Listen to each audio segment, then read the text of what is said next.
I'm Adam Watson. I'm Trinity Watson. This is the Darkslinger Mafia, 31 days of Halloween. Every day throughout the month of October, we're going to be posting at least one video that shows something scary, terrifying, horrifying, Gory. vampiric. Oh, and we finally did look at one that technically had a clown. Yep, finally. Yeah, you know which one I'm talking about, right? The Spookfest. Yeah, the Eric Powell one. Yeah, so this is Vampirella Mindwarp issue number 1 with a pretty cool Linsner cover. That's why I decided to look at this one. Oh, okay. Do you have any experience with Vampirella prior to this? Not really. It's mostly just a lot of pinup art. Okay. So you've seen her, you know who she is. Yeah. Yeah. It's written by Jeff Parker. Artist is Benjamin Dewey. Colorist is Dearbala Kelly. And letterer is Jeff Eckelberry. Packager and editor, Nate Cosby. What the hell is a packager? I'm not sure. Actually, don't know that term. So it starts off with a guy who's spying on Vampirella while she's fighting a werewolf. Mm-hmm. This could have been a lot more effective. Yeah. Yeah, this is actually a pretty weak way to show her punching the werewolf, in my opinion. She's punching him right in the armpit, which is the weirdest place to punch a werewolf, I feel. Yeah, but even, it's more like the ribs. But yeah. Even beyond and besides that, it's just, I appreciate books that have a lot of background. Right. But the background looks like it had more detail put into it than the characters fighting do. Yeah. And that's weak. He continues to watch as it looks like the werewolf's gonna kick her ass. What do you think of like the Vampirella logo right on her crotch? I think that's so silly. I've seen it on her other outfits as well. It's so silly. It's kind of like, you know how Spider-Woman has the V that points to her crotch? No. Yeah, it's I've never noticed that. Oh, okay. Well, it's a huge part of her outfit, and it's kind of the same with Vampirella, how it draws attention to that area. Yeah, well, it literally looks like pubic hair that's painted gold on the outside. Like, the hell? But I don't like this new outfit, personally. No. Yeah, so Vampirella draws blood on the werewolf. And then throws it into an oncoming car that the guy who's been spying on her the whole time just happens to know is a drunk driver. Yeah. That doesn't make sense. And she also comments on... Yeah, she tells him to stay out. Like, he could be puking because he just had a damn werewolf fly into his car. Right.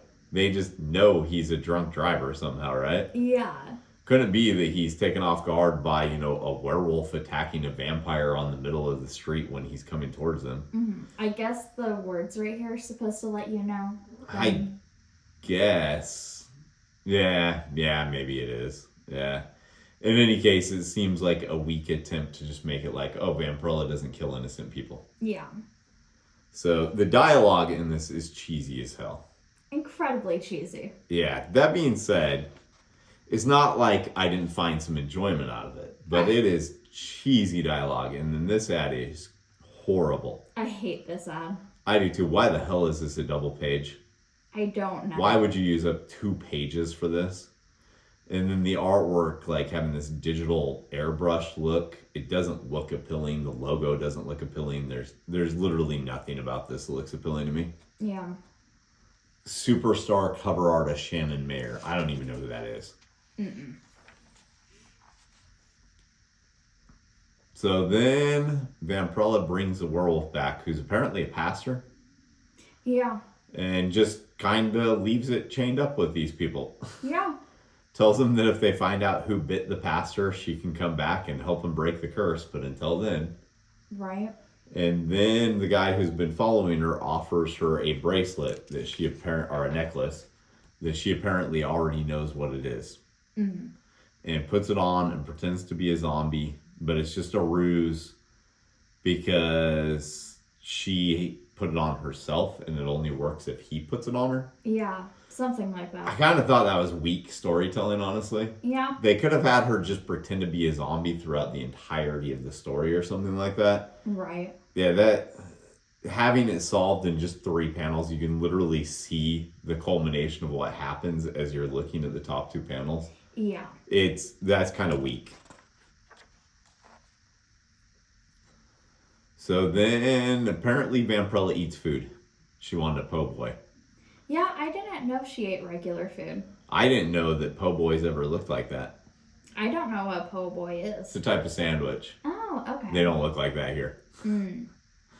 But that looks like a pie, just for the record. Like, look at it. It looks like a little Hostess pie. Yeah. So, yeah, then a creep comes to pick them up. And he's drawn pretty well for a creep. I mean, like, all in all, the drawings in this are pretty good. Yeah. The action scenes are a bit lacking, but the just conversational panels are fine. Right.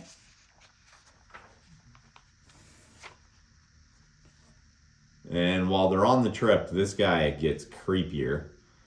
Is apparently, okay, so he thinks that she's under control. Yeah. We forgot to mention that she's pretending to be a zombie to everybody other than the guy who was spying on her. Yeah. Which I don't know why she would trust him. I have no idea why either. And this guy wants to have fun with her when she's in her zombie state. Yeah. So gross. So gross. So she snaps his neck, and I agree with her, snapping his neck. The only solution. Right? And then we get another one of these double-page ads. Yeah, I don't know what's up with them, but I feel don't like either. it's incredibly pointless. I've read a lot of Dynamite stuff, Yeah. but most of it I've read in trade paperback or hardcover. Right. So I didn't realize they had these weird double-page ads, but they have a lot of titles that they come out. Did they really have nothing else that they could have filled up 2 pages with than just giving each one of these a double-page ad that's not particularly interesting? I have no idea. This one has the same problems as the one that came before it. It's not an interesting looking ad. No. And then they end up at the residence of the person who's hired this guy.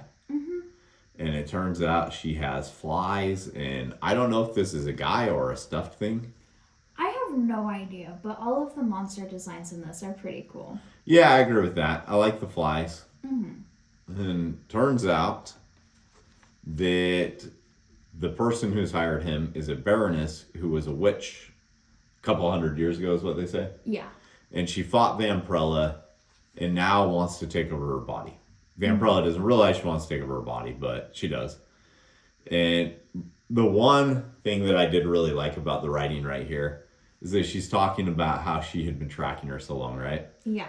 Says that she lost her trail completely in the 80s, then she started showing up again.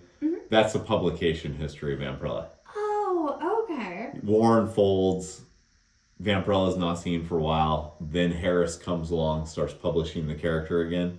Okay. And you started seeing the character pop up again in comics and Yeah. become like super popular. She actually became a big part of the Bad Girl trend in the 90s. Oh, that's fun. So yeah, then she's going to use a crown that's broken for some reason. Yeah. I don't get why it's broken. Like why do they even need to write in that she's figured out how to work around it? I If have it's no broken, idea. why not just have it be one that wasn't broken to begin with? Seems Yeah. like it'd be a little cleaner storytelling wise. Or But- she needs Vampirella to fix it or something. Her life essence or something like that. No, because the whole point in it is that it's going to transfer her subconscious into Vampirella's body. Yeah. That's the whole True. point in it. That's exactly what it does. Right. So, yeah, she transfers over, and Vampirella thinks by holding hands with the guy that she will keep from going into this lady will keep from going into her body. I like the look of all of the background things, how they're images from old Vampirella comics, or at least I think they are. Right. Yeah, they look cool, and it's well done. There's not a lot of ways to do this whole falling through a vortex thing in comics. I think this one is actually pretty damn effective. Yeah. And I saw this and I was like, oh, she's in her good costume. Good. And Yeah, it her turns fun out she is. costume. Yeah. Yep. And you're right. It does have, Yeah. even back then. Yeah. I don't think it's as noticeable in gold as what it is in the same color as the costume. Like, I'm sure I've seen it before and just kind of glanced over it as just being a part of the costume. Right. But yeah, I have no idea who this is standing behind her. Yeah. But you can tell it's 1969 because there's a lava lamp. Mm. Those don't exist outside of 1969. No, a record player and a lava lamp. So yeah, I don't know if she's just trapped in her own head. Don't know anything like that. But then Dynamite uses all this space to tell you about how Superstar Artist is making his debut with a comic that they also dedicated a 2-page ad to. Yeah. So I'm not going to say I'm up with every single thing Dynamite ever has done, but I know that I don't recall seeing many copies of this Siren's Gate in long boxes or short boxes or at the comic shop around the time this would have been new. Mm-hmm. I don't recall seeing a trade paperback of it. I'm sure all those things exist, right? Right. But basically what I mean by don't recall seeing is that I don't think it sold nearly as many copies as it should have for how much space they're dedicating to this. Yeah. And personally, I don't mean to sound like a dick, but personally, I hear that a superstar cover artist is making their debut writing, and I'm like, no thanks. Yeah. No. Sure, there are going to be some people who are phenomenal at drawing covers who can actually write, like Mike Linsner. Mignola. Yeah, Mike Mignola. Linsner, who did the cover of this. Right. He did Dawn forever. Oh, okay. It's a fan acclaim type comic, right? Mm-hmm. I do like this ad slightly more, even though I'm not that big on that Red Sonja drawing. But I like this more because it actually takes up the whole entire page. Yeah. I think that works better for the double page ad than it does for the others. This cosplay cover, though. I hate cosplay covers. So do I. And then we get just normal ass ads. These just take up one page, and look how effective these are. Right. These both actually look like they're selling me on the idea. You don't need to do these weird ass double page ads. No. Or at least give them better designs if you're going to. And then I guess these are all the covers. Which, cover U, cover V, who needs that many covers? Is it just called Cover You, or does it actually go up that far alphabetically? I have no idea. But There's a lot bunch of of retailer exclusives, so I'm willing to say. Well, the retailer exclusives are to specific comic shops, though. Mm-hmm. Unknown Comics, Comic Exposure, Comics Elite. So it's kind of cool in a way that they're showing you those that you can only order from those retailers. Right. But yeah, I don't know why it would say Cover You unless it actually went up to Cover You. So, and then, yeah, we get one of the most boring ads in comics that I've seen on the back of lots of them. Mm-hmm. This on the back of a lot of Dynamite comics. And yeah, it looks like comments on Facebook or Instagram. Woo! So, overall, this is the first Vampirella comic you've ever read. Does it make you want to read more? Not any of the newer stuff. I still want to check out any of the older stuff, but it was kind of a weekend. It's had a lot of different writers, I think, for the newer stuff. Right. So I might be more willing to try with something that was written by somebody else. Yeah. This was a bit too campy for me. The dialogue wasn't good enough for what I'd like to read. No. Yeah, overall, still fun. Vampirella's a well-designed character. I do like this Linsner look. Oh, and she does have the gold bat. Yeah. Right there. It looks less like pubic hair there when Linsner draws it, though. More like a bat. Yeah, it looks more like a bat. Still, very indicative of something. Oh, yeah. So, yeah. You got anything else? No. All right, let's go make some comics. Looking for something to read this Halloween season? Darkslinger Comics has you covered. Check out Ghost Assassin, a supernatural crime comic. Issue number 1 is currently available in a color edition as well as a limited edition black and white raw copy that features Joel Kotajar's pencils and the lettering only. There's also a raw edition available for issue number 2. We're currently completing the inks and coloring stages on issue number 2. Can't wait to read it?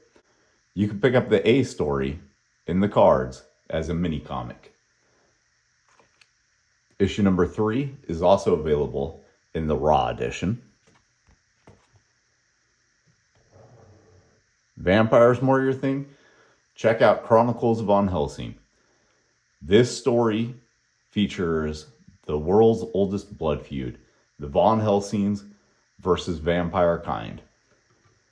Issue number 1, 2, 3, 4, 5 are all available, as well as the Sally mini comic and the newest addition to the Chronicles Von Helsing lineup, Blood Will Out by Tony Morgan. This is the last time Chronicles Von Helsing issues number 1 through 5 in the Sally special will be offered in this format. We're almost sold out of the remaining copies.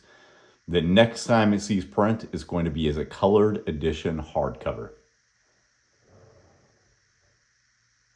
Vampires and supernatural crime not your thing? Check out Who Will Save the World. All of these issues are available online on Darkslinger.com, on our eBay store. You can order digital editions through our Patreon. Most of the comics mainstream spinner racks have these titles in stock as well. Are you a retailer and you're interested in stocking Darkslinger products? Get a hold of Comics Mainstream. Comics Mainstream is the exclusive distributor for Darkslinger comics.